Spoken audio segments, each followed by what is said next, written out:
Bine v-am regăsit, prieteni! În ultimul timp am dezbătut cazuri foarte serioase sau episoade despre întâmplări paranormale și am povestit despre fapte care ne-au făcut să ne încrețim puțin frunțile, așa că azi am ales să vă prezint un episod amuzant. Mereu am fost fascinat de relatările oamenilor care au evadat. Am citit destul de multe cărți pe această temă, dintre care cele mai impresionante sunt Papillon, 7 ani în Tibet sau Evadare din lagărul 14, cărți pe care vi le recomand și vouă. Vă vor ține cu sufletul la gură. Din aceste cărți am dedus că nu oricine poate evada, fiind nevoie de o minte ageră și de o inteligență deosebită, însă oricine poate încerca să evadeze. Iar cei ce încearcă să evadeze și nu reușesc, lasă moștenire unele povești amuzante, precum sunt și cele despre care urmează să vă spun. Robert Duenas era un deținut al închisorii din Ciudad de Mexico.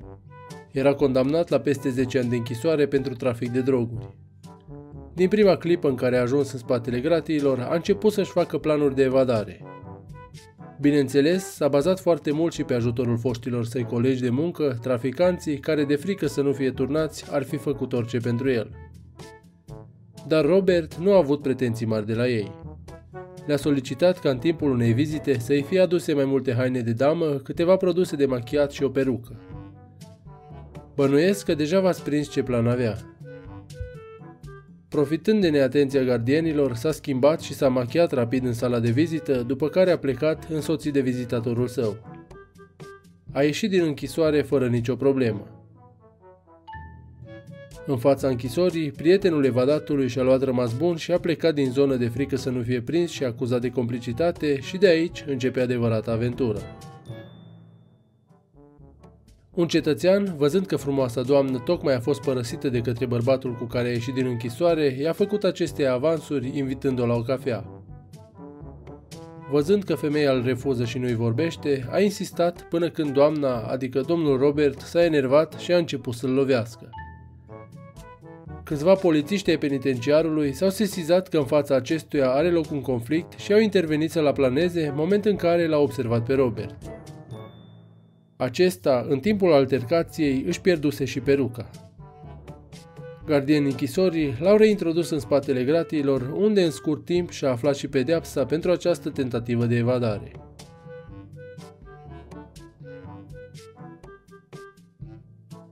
Un alt caz amuzant este cel al americanului Bruce Wanders, un deținut al unei închisori din Florida, care de asemenea își făcea planuri de evadare.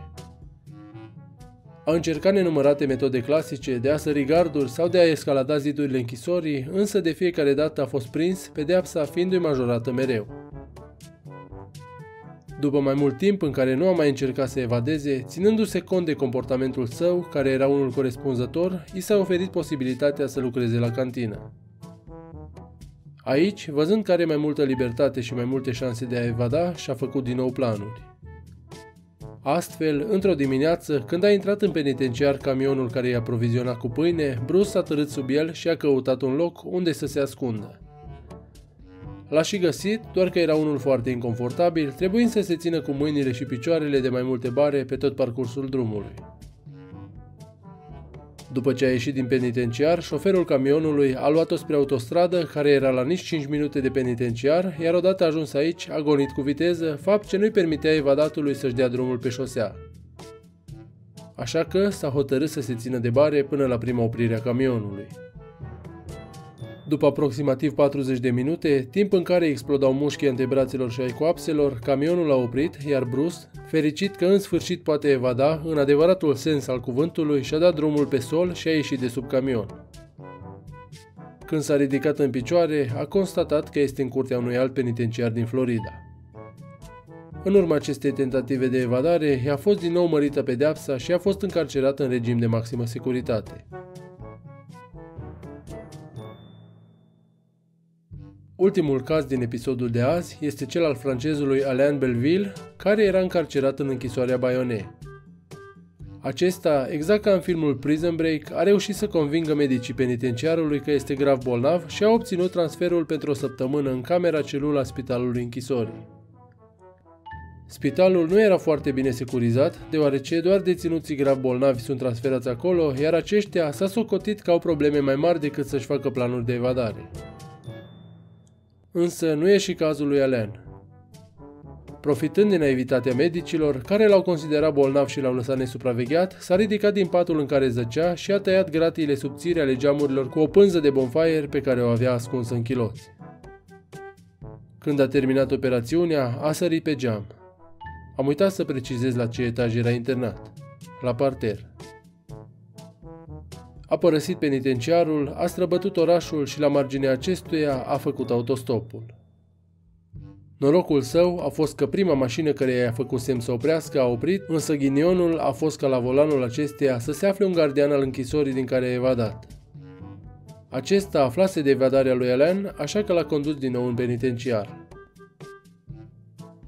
La fel ca în celelalte două cazuri, pedeapsa deținutului a fost majorată pentru tentativa de evadare, însă odată cu acesta au fost trași la răspundere și medicii spitalului închisorii. Spuneți-mi în comentarii părerea voastră. Au greșit cu ceva evadații sau a fost pur și simplu ghinion? Vă mulțumesc pentru vizionare, iar dacă v-a plăcut dați like, share pe Facebook și subscribe. Ne auzim data viitoare cu un nou episod.